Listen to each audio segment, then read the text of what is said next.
Bonjour à tous, mon nom est Bap et bienvenue sur la Acquisition. Aujourd'hui je vais donc vous présenter le deck profile de mon deck Magical Musket Runic que je vous avais teasé dans le dernier mercredi médiocre. Je vais essayer d'aller assez vite sur les effets des cartes puisque Magical Musket, j'ai déjà dit en détail ce que les cartes faisaient et Runic fait plutôt parler de lui en ce moment. Donc dites-moi ce que vous en pensez. Et une dernière chose, si vous vous demandez, oui, c'est moi qui ai fait le dessin sur la miniature. Je ferai peut-être un compte Twitter où je pourrai publier tous mes fanarts de Yu-Gi-Oh! Mais en attendant, vous pouvez aller me suivre sur mon Instagram que je mettrai très probablement dans la description. Et maintenant, sans perdre de temps, le deck profile. Donc ce deck, j'ai expérimenté avec de très nombreuses fois. J'ai changé beaucoup de ratios et je pense que je changerai encore. Là, je ne détiens pas la vérité vraie sur ce deck. J'ai vu beaucoup de decklists en ligne et beaucoup ont leur propre version du deck. Donc je vais vous montrer la mienne. Évidemment, vous êtes libre de changer certains ratios s'ils ne vous plaisent pas. Donc, pour notre package de monstres, on va évidemment jouer 3 Caspar et 3 Starfire. Ce sont nos deux meilleurs monstres du main deck. Lui, il tuto, et elle spé lui. Donc voilà, on veut les avoir en main de départ le plus possible pour commencer nos plays. Ensuite, de Kid Brave, je le jouais à 3 avant. Je me suis rendu compte que au final, son cost est assez relou. Donc à 2 c'est bien, peut-être même à 1 il serait mieux. Mais il sert beaucoup trop pour que je le cut à 1. 2 Doc, pareil Doc, c'est notre grind game sur patte. Je préfère en avoir 2 si jamais il y en a un qui clams. Et au pire, on a Calamity pour reborn n'importe lequel de Magical Musket qui aurait succombé. C'est tout pour notre package de monstres. J'en joue 11, c'est déjà un bon chiffre. On pourrait cut à moins, si jamais vous préférez. Pour nos magies, qui est donc la partie la plus importante du deck, on va jouer évidemment 3 terrains runiques et un terraforming, parce que on n'a jamais assez de copies de cette carte dans le deck. Il faut à tout prix avoir cette carte en main de départ pour faire fonctionner notre engine. Même si toutes les magies runiques peuvent techniquement invoquer Ugin, et que Ugin peut tuto le terrain, eh bien, je préfère... Ugin demande une discard, et je préfère ne pas avoir besoin d'elle. Surtout qu'en plus, si jamais on active Terraforming dans la colonne de Magical Musket, l'adversaire va devoir faire un choix sur s'il negate Terraforming ou s'il negate le Musket. Ensuite, évidemment, 3 pointes, parce que, bon, un chercheur du deck, on en a besoin. 3 Freezing Curse, ça c'est la negate de monstre, évidemment, on en a besoin. Accompagné de 3 Flashing Fire pour détruire des monstres qui ont été spé. Cette carte a moins d'importance contre les match-up contrôle du style Mine Turbo dont il y a beaucoup en ce moment. Mais ne vous inquiétez pas, on a beaucoup de pet MP dans ce deck, ou du moins on en a quelques-uns et on peut les recycler. Normalement ces 2 cartes, ça va être notre source primaire d'interruption. On a évidemment besoin d'en jouer 3 de chaque pour avoir plus de chances de les avoir en main de départ. Pour les backrows, 2 destructions. Elles pourraient être jouées à 3, évidemment, parce que les backrows sont très présentes en ce moment. Comme on joue à Magical Musket, on a d'autres réponses aux magies et pièges. Mais cette carte, elle est bien violente, donc je peux comprendre si vous préférez la jouer à 3.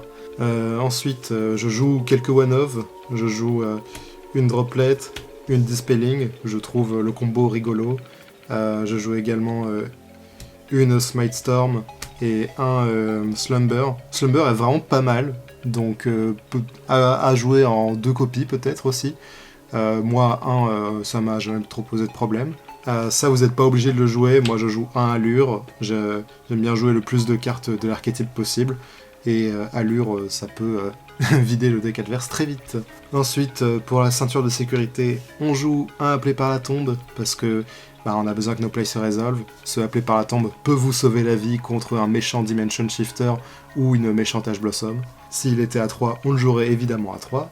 Donc ça c'est tout pour le package runique. Je ne joue aucun Floodgate dans ce deck, parce que j'aime pas trop les versions de ce deck avec des Floodgates.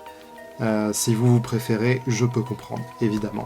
Ensuite, pour notre package de cartes Magical Musket, je joue 3 dominations croisées. La carte est très très forte. J'ai malheureusement dû faire des sacrifices pour les pièges. Je ne joue plus que 2 Desperado et 2 Last Stand.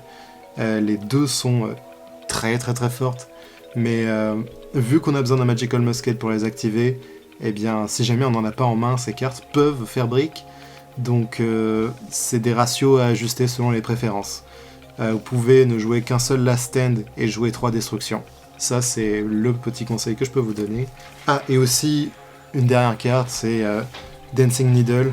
Cette carte est vraiment très forte parce qu'elle bannit 3 du cimetière. Vu qu'on utilise beaucoup le cimetière dans le format actuel, et même tout le temps en fait, juste bannir 3 du cimetière en effet rapide, c'est pas mal du tout. Juste une seule, on n'a pas besoin de plus. C'est tout pour le main deck. Je me sens obligé de faire un petit parallèle sur 2 cartes en particulier. C'est 2 cartes qui sont très fortes dans ce deck, mais que j'ai testé. C'est des cartes que j'ai testées en main, mais ça marchait pas très bien. C'est Dark Color No More et Into the Vrains. Ces 2 cartes sont excellentes dans ce deck pour plusieurs raisons. Dark Ruler, ça fait que tous vos play pass, et vu qu'on compte pas attaquer de toute manière, la restriction n'a pas d'importance. Et Into the Vrains, c'est bien parce que ça fait que notre max va se résoudre quoi qu'il arrive. Donc, c'est 2 cartes qui sont très bien, mais en main, ça ne peut pas marcher. Ces cartes, c'est que bien en go second. Si jamais en go first et que l'adversaire, du coup, n'a pas de carte, Dark Ruler No More, ça servira à rien. Et Into the Vrains, on pourra faire max, mais max ça ne marche qu'en go second. Donc à moins que vous choisissiez de jouer un deck qui blind second, c'est possible aussi. Et dans ces cas-là, vous pouvez jouer plus de board breaker. Mais vraiment, j'ai testé ces cartes en main, c'est pas bon. Parce que dans ma version du deck, je préfère go first.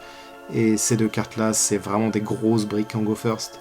Même si on les discarde après pour nos fusions, c'est pas une raison valable d'en jouer en main deck. Ensuite, mon extra deck, il est pas très intéressant. C'est vraiment 2 Ugin, 3 Moonin et 3 fois, je sais plus comment il s'appelle, Gary. Ils ont tous leur utilité. Quand il y aura la fusion qui sortira dans Darkwing Blast, je la jouerai en 1 copie, je pense. Évidemment, c'est pas forcément recommandé de jouer autant de copies de ces fusions-là, mais c'est juste que l'extra deck, on s'en sert pas tellement dans ce deck, donc je m'en fiche un petit peu de ce que je mets dedans. Là, je vous entends dire, mais enfin, Bap, tu es un mauvais deck builder, et c'est vrai, mais encore une fois, j'ai jamais eu trop de problèmes avec ça, parce qu'on joue très peu de monstres, donc l'extra deck, je m'en fiche un peu. Je joue un roi Ashura, parce que on a beaucoup de rang 3, on a beaucoup de niveau 3 dans ce deck, donc roi Ashura, ça peut être rigolo, mais bon, de toute manière, j'ai jamais besoin de l'invoquer, parce qu'en fait, si on a beaucoup de monstres, on n'a pas vraiment envie de les dépenser pour une invocation d'extra deck. 3 max, parce que il est insane. Si jamais il y en a un qui se fait negate, on réessaye le tour prochain. C'est ce bon vieux max. Avec Into the Vrains, il est encore mieux. Donc Into the Vrains en side, je recommande. Et enfin, je joue une Goddess. Cette carte est vraiment très bien pour se débarrasser de monstres dont on ne peut pas se débarrasser d'habitude. Et vu qu'elle a été reprint, j'en profite. Vous pouvez aussi jouer d'autres grosses liens comme Boral Sword, Geonatos Transverseur. Moi, ce que je faisais, c'est que je jouais Boralen Dragon aussi, c'était marrant. Mais bon, je suis pas très inspiré par l'extra deck de ce deck. Le main deck, j'ai beaucoup expérimenté avec, autant l'extra deck, ça n'est clairement pas ma priorité. Ce qui importe, c'est de jouer Ugin et Moonin. Eux deux, ils sont vraiment très bien. Ugin, elle est vraiment bien pour dodge les destructions. Et Moonin, il est bien parce que déjà, il vous fait gagner des points de vie tout le temps. Et en plus, il peut protéger les cartes de la destruction. Genre le terrain, tout simplement. Si jamais l'adversaire il target le terrain, hop, Moonin, ça dégage. Donc c'est tout pour ce deck profile. J'espère qu'il vous a plu. Dites-moi si cette formule plus rapide vous plaît, ou si vous préférez des deck profile où j'explique davantage ce que font les cartes. J'ai dit ce que j'avais à dire sur le deck. Dites-moi ce que vous en pensez en commentaire. Nous lisons tous vos commentaires, comme d'habitude. Et restez créatifs, lisez vos cartes. Et n'oubliez pas que personne ne s'attend à l'acquisition